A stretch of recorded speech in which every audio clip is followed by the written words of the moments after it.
என்ன தொடாத சொல்லிட்டேன். எங்க அப்பாவோட சாவுக்கு யாரும் ஒரு காரணமும் சொல்ற மாதிரி தெரியல. ஆனா அவரை கொன்னது நீதான் எனக்கு தெரியும். நம்ம ஒன்னா சேர்ந்து வாழ்ந்தோம்னா எங்க அப்பா ஆத்மா சாந்தி அடையாது. நீ செஞ்ச அந்த கொடூரமான காரியத்துக்கு நான் பரிகாரம் செஞ்சாகணும். 12 வருஷம் நான் விரதம் இருந்தே ஆகணும். அது வரைக்கும் நீங்க காத்திருந்துதான் ஆகணும். ஒருவேளை என்னுடைய வார்த்தையை மீறி நீ என் உடம்ப தொட்டேன்னா என்னோட சடலம் மட்டும்தான் உனக்கு கிடைக்கும்.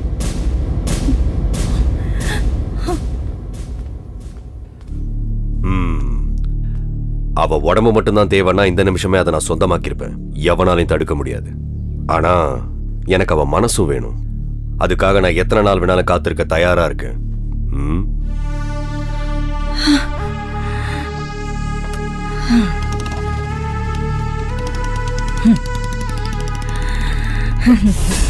காத்திருந்த அவனும் பல வருஷம் காத்திருந்தான். கடைசியா அந்த நாளும் வந்தது. 12 வருஷத்துக்கு அப்புறம் வர ஒரு திருவிழா தான் அது. இந்த பகவதி கோவில்ல மேளதாளங்கள் முழங்குச்சு.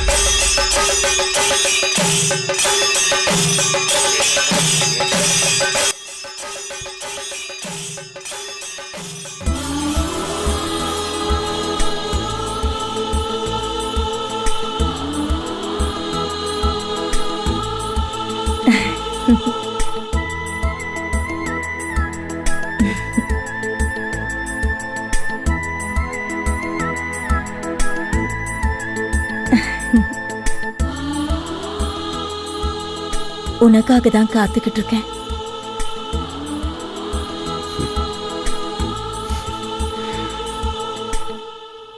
என்ன அப்படி பாக்குற? முதல் முறையா என்ன பாக்குறியா? என்னால இதை நம்பவே முடியல. என்னோட பிரபாவுக்கு இவ்வளவு பெரிய மாற்றமா? மாறித்தானே ஆகணும். நான் உனக்கு வாக்கு கொடுத்திருக்கேன். 12 வருஷம் எனக்காக நீ காத்திருந்தல்ல. நானும் உன் மேல கோவப்பட்டிருக்கேன் இத நாள் வரைக்கும். ஆனா அதெல்லாம் என்னோட விரதம் முடியற வரைக்கும் தான்.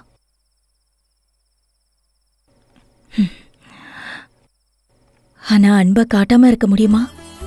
நீயும் எந்த அளவுக்கு என்ன நேசிக்கிறேன்னு எனக்கு தெரியும். நானும் ஒரு பொண்ணு தானே. மனசு பதறி போக ஒரு வினாடி போதும்.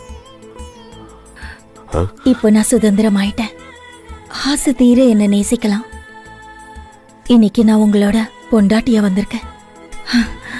கடைசியில என் பிரபா எனக்கு கிடைச்சிட்டா. சொல்லு, இப்ப நான் என்ன செய்யணும் சொல்லு. ஊருக்கே தெரியற மாதிரி ஒரு கல்யாணத்தை உன் விருப்பப்படி என்னைக்கு வேணாலும் பண்ணிக்கலாம்.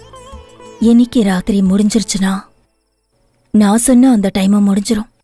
அதுக்கப்புறம் ஒரு நிமிஷம் கூட என்னால காத்திருக்க முடியாது. அதுக்குள்ள நீ என்னுடைய நெத்தியில குங்குமத்தை வச்சு விடணும். என்ன நம்ப முடியலையா? நீ போய் பகவதி கோவில் கிட்ட சரியான நேரத்துக்கு வந்துரு. திருவிழா முடிஞ்சதும் யாருமே இல்லாத அந்த பகவதி கோவில்ல வச்சு என் கழுத்துல நீ கற்ற தாலி ஏறணும். அப்புறம் அப்புறம் இந்த ஊர்ல இருக்கிறவங்க எல்லாம் நீ எனக்கு கிடைக்க மாட்டேன்னு சொன்னப்ப எல்லாம் சூரியன் காட்டு மனைய சுத்தி லக்ஷ்மண் ரேகை வரைஞ்சு உன்னை நான் ரொம்ப கஷ்டப்படுத்திருக்கேன். அதெல்லாம் மனசுல வச்சு என்னை வெறுத்து ஒதுக்கிருவியோன்னு பயம் இருந்தது. இப்ப நீ என்ன மனசார நேசிக்கிறேன்னு இந்த நிமிஷம் எனக்கு புரிஞ்சிருச்சு. நான் கண்டிப்பா வருவேன். இன்னைக்கு என்னோட கனவு நிறைவேற போகுது. காத்திருந்த புதையல் என் கைக்கு கிடைக்க போகுது. பிரபா இப்ப பகவதி கோவிலுக்கு போயிருப்பா. இன்னும் சில மணி நேரங்கள் தான் பாக்கி இருக்கு. சக்கரபாணி பந்தனம் பண்ண பலிக்கல் இப்போ சூரியன் காட்டு மனையில இருக்கிற பூஜாரையில இருக்கு. அதுக்கு பதிலா நான் செஞ்சு வச்ச வெறும் கருங்கல்லு பகவதி கோவில்ல இருக்கு. பூஜை அறையில இருக்கிற பலிக்கல்ல இருந்து அந்த சக்தியை வெளிக்கொண்டு வரணும். அதுக்கு எண்ணத்தில் இருக்கிற சுடு ரத்தத்தை ஊத்தி தான் கூப்பிடணும். அதுக்கப்புறம் நம்ம அனுப்பிரப சக்தி சொரூபிணி ஆயிடுவா. பூஜா விதிமுறைகளும் மந்திர தந்திரங்களும் தெரிஞ்ச அவளுக்கு துணையா இனிமே நீங்க தான் காவலா இருக்கணும். அந்த பலிப்பீடத்துல சிவப்பு நிற பூக்களா என் ரத்தத்தை நான் கொட்டுவேன்.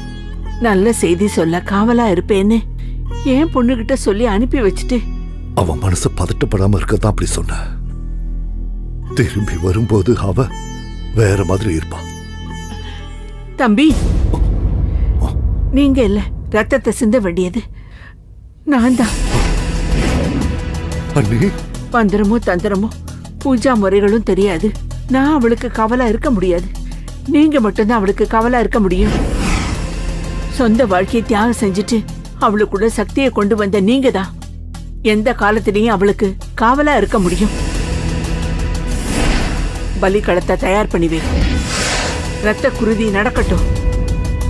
என் உயிர் பலியால என் பொண்ணு சக்தி சொரூபிணி